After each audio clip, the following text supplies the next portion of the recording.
건물과 토지는 함께 있어서 부착되어 있어도 일체가 아니고 별개의 부동산이다. 이걸 한번 잡고 가자고요. 이 전제 하에 이런 거를 일반 건물이다 라고 두고요. 이번에는 집합 건물로 가볼게요. 집합 건물. 이제 집합 건물을 어떻게 설명드릴까 하면 이렇게 있습니다. 자, 토지 위에 갑소의 토지가 있고요. 갑이 여기다 건물을 지었습니다. 건물을 짓고요. 건물을 통으로 지어서 쪼개놨습니다. 각각의 분리를 시켜놓은 거죠. 그래서 뭐 여기는 101호, 102호 이렇게 할 수 있겠죠? 그다음 여기는 뭐겠습니까? 303호 이렇게 될 거 아닙니까? 그리고 이제 집합 건물은 뭐냐? 개념 자체가 이 일부가 구조상 그리고 이용상 독립된 건물일 때 이 부분이 이해되셨어요? 이것보다 이제 더 쉽게 성격을 말할게. 독립성이 인정될 때 이게 집합 건물이에요. 집합 건물이 될 수 있는 조건이에요. 무슨 말인지 이해되셨죠? 네.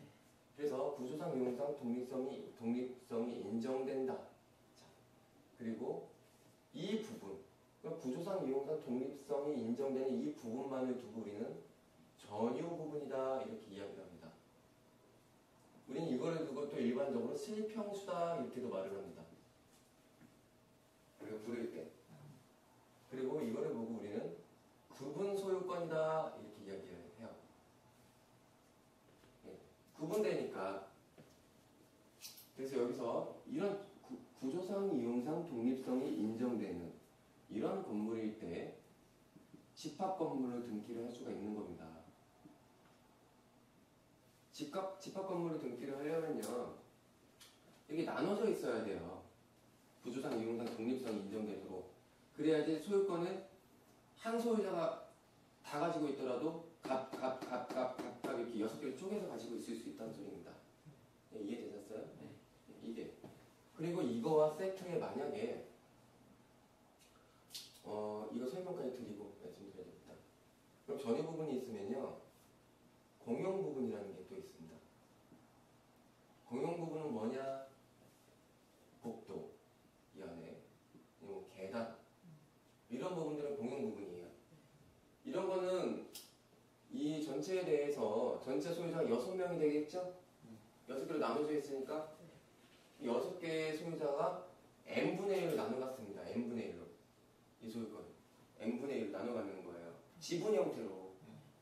그래서 이 두 가지를 합쳐가지고 뭐라고 얘기를 하느냐?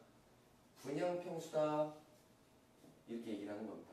아파트 살 때 분양평 보셨죠? 평형 해가지고 이게 이거 두 개 합쳐진 거라고요. 자, 그런데 집합 건물은요, 토지에 대해서도 권리가 있잖아요. 여기서 일반 건물일 때는 별개였죠. 하지만 이 집합 건물은 이 토지에 대해서도 똑같이 이렇게 나눠가지고요. 만약에 이거를 분양받는다 그러면은 이것까지 세트로 여기에 같이 와가지고 대지권이다 이런 게 생겨버립니다. 난 이거를 샀을 뿐인데 이 토지에서도 n분의 1로 토지에 대한 소유권, 대지권이 옵니다. 어떻게 갔느냐? 똑같아요. n분의 1의 소유권이 옵니다. 그리고요, 이 전유 부분, 공용 부분, 대지권까지 포함해서 별도의 특약이 있지 않는 이상은 분리해서 처분이 절대로 안 됩니다. 특약이 없다는 전제하에. 분리 처분이 안 돼요. 303호 팔아요? 대지권 따라갑니다. 왜 분리 처분 안 되니까? 그럼 여기서 개념 정리 들어갈게요. 물어볼게요. 자, 이제 집합 건물이 되어버렸습니다. 집합 건물이 된 상태에서 대지권만 팔 수가 있습니까? 없습니까? 없겠죠? 대지권만 저당권 설정할 수 있습니까? 없습니까? 303호 소유자가? 없죠. 예, 그래서 집합 건물이 된 때로부터는 여기는 단어를 어떻게 제가 써놨냐? 네. 이때는 별개이기 때문에 여기에서는 토지는 존재의 의의를 갖는다 이렇게 말할 수가 있고요. 이번에 집합 건물일 때는 분리처분이 불가능하잖아요. 그렇죠? 묶여서 다 같이 가버리는 거잖아요. 땅에 대한 소유권은 양도할 때. 그러니까 이때 집합 건물일 때의 토지는 존재의 의의가 없다라고 합니다. 의미가 없는 거예요. 왜? 땅이면 저당권 설정도 못한다면서요. 이거 땅만 팔지도 못한다면서 이제. 그러니까 존재 의의가 없다고요. 이해되셨습니까? 여기까지? 네. 그럼 여기서 그림을 이 집합 건물 같은 경우에는 보통 어떤 거냐면은 용도가 어떤 거냐면 아파트, 빌라, 다세대라고 부르죠. 법률 용어는. 그리고 연립. 예, 이런 것도 다 집합 건물입니다. 그렇죠? 예, 좋습니다. 근데 이제 토지 별도 등기가 뭐냐? 자, 여기는 만약에 지금 토지에 대해서 지금 이렇게 대지권이 다 n분의 1로 쪼개져 있는 상태잖아요. 네. 일체가 됐기 때문에 분리처분이 불가능하기 때문에 토지 존재의 의의가 없다고 그랬죠. 네. 하지만 집합 건물로서 등기가 쪼개지기 전에 전에 근저당권이 설정될 수 있을까요? 없을까요? 토지에 대해서. 이 전에, 훨씬 이전에. 있나요? 네. 그러면은 바로 이 되기 이 직전 여기까지 기간은 이제 일체 어떤 처분행위, 일체 처분의 어떤 행위가 그냥 이제 단어 때문에 맨날 그냥 말로 되는데 처분의 일체성 묻기 전 그래요. 이렇게 말해야 되겠네요. 처분의 일체성을 묻기 전 단계 맞나요? 맞죠? 여기는 처분의 일체성이 묶여진 상태잖아요. 일체가 됐으니까. 그럼 이때는 묻기 전이니까 근저당권 설정 가능했겠죠. 그럼 이런 상태에서 근저당권자가 경매를 실행합니다. 그렇죠? 그랬을 때 경매가 진행될 때 뭐라고 얘기를 하느냐? 처분의 일체성이 묶이기 전에 등기가 된 거니까 이게 살아있단 말이죠. 원래 못하는 거지만. 그러니까 토지에 별도 등기가 있다 이렇게 얘기하는 거예요. 이 토지에 별도의 등기가 있다. 그럼 선순위겠네요? 토지 별도 등기는 무조건 선순위입니다. 선순위 권리 맞죠? 그렇죠. 소매되지 않는 선순위 권리들을 토지 별도 등기라고 해요. 그렇죠? 예. 여기까지 이해가 되셨어요? 그럼 이제 이렇게만 얘기를 해볼게요. 만약에 근저당권자가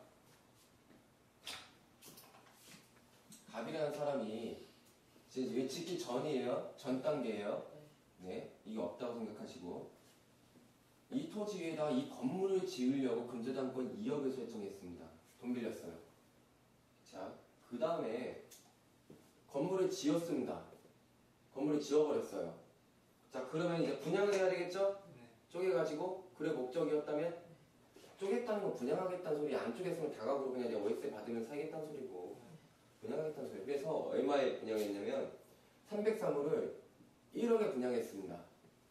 1억에 분양하는 순간 303호 건물, 대지권, 공용부분 다 소유권 권리가 생기는 거 맞죠? 여기까지 이해하셨죠?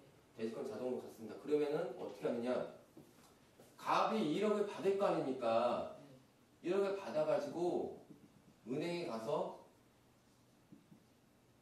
2천만 원을 갚습니다.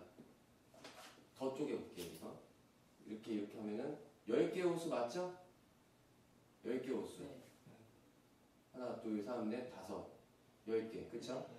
10개면 여기를 5층이니까 500, 제가 2호로 해놓을게요. 호수만 바뀌었습니다. 502호. 그리고 2천만 원을 갚았어요. 왜 그럴까? 맞춰보세요. 퀴즈. 대금 1억을 받아서 갑이라는 사람이 은행에 2천만 원을 갚았습니다. 퀴즈. 지분식 같은 거 아니에요? 맞아요. 그거요. 지금 10개의 호수가 있잖아요. 네. 근데 한 개가 분양됐잖아요. 네. 그럼 여기에 대해서 2억에 10분의 1을 갚는 겁니다. 10분의 1을. 한 개 호수가. 그러면 10개가 다 분양되면 자동적으로 근저당권 다 갚아져서 소멸되겠죠. 하나가 분양됐으니까 10분의 1은 2천만 원을 갚아버린 거예요. 그럼 등기부의 근저당권 토지는 뭐라고 적히냐? 어떻게 정리하느냐? 10분의 1만큼 근저당권을 포기하기로 한다라고 정리를 해버립니다. 등기부에. 그렇죠? 그리고 다 분양이 되면은 그때서야 근저당권은 말소가 되어버리는 거예요. 근데 이런 경우에 토지 별도 등기가 발생을 합니다. 봐봐요. 전부 다 분양이 됐습니다. 전부 다 분양이 됐어요. 그럼 소멸되는 게 맞죠? 근데 소멸이 안 됐어요. 왜 그럴까 왜 그럴까? 갑이 돈 다 갖고 날라버렸어요. 돈 안 갖고. 그럼 저작권 소멸할 수가 없겠죠. 채권자가 경매 신청합니다. 토지 별도 등기 뜨겠죠. 그렇죠? 그러면 여러분들이 인수하는 것인가? 질문 드릴게요. 그럼 인수할 게 생기나요? 인수할 게 생기냐? 이제 그게 문제예요.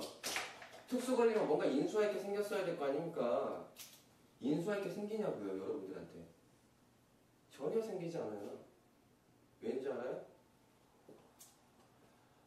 지금 돈을 못 받아가지고 경매 신청했죠. 전체 한 푼도 안 받고 날랐다 치자고요. 그러면은 이 전체가 경매로 넘어올 거 아닙니까? 그렇죠?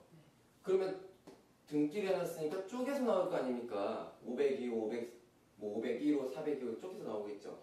그 중에 여러분들이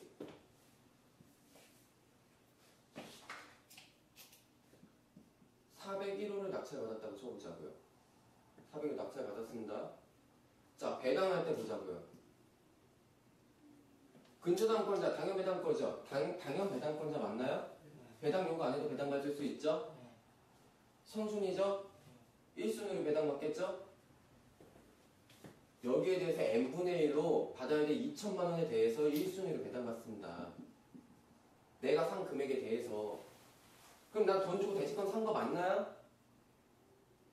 돈 주고 대지권 산 거죠. 이만큼 대해서 2천만 원 얘가 배당받았으니까. 이해되셨어요? 그렇기 때문에 내가 인수해야 될 금액이 있어요, 없어요? 내 낙찰 대금이 다 포함된 거잖아요. 저당권자 배당 받아가니까. 그렇죠?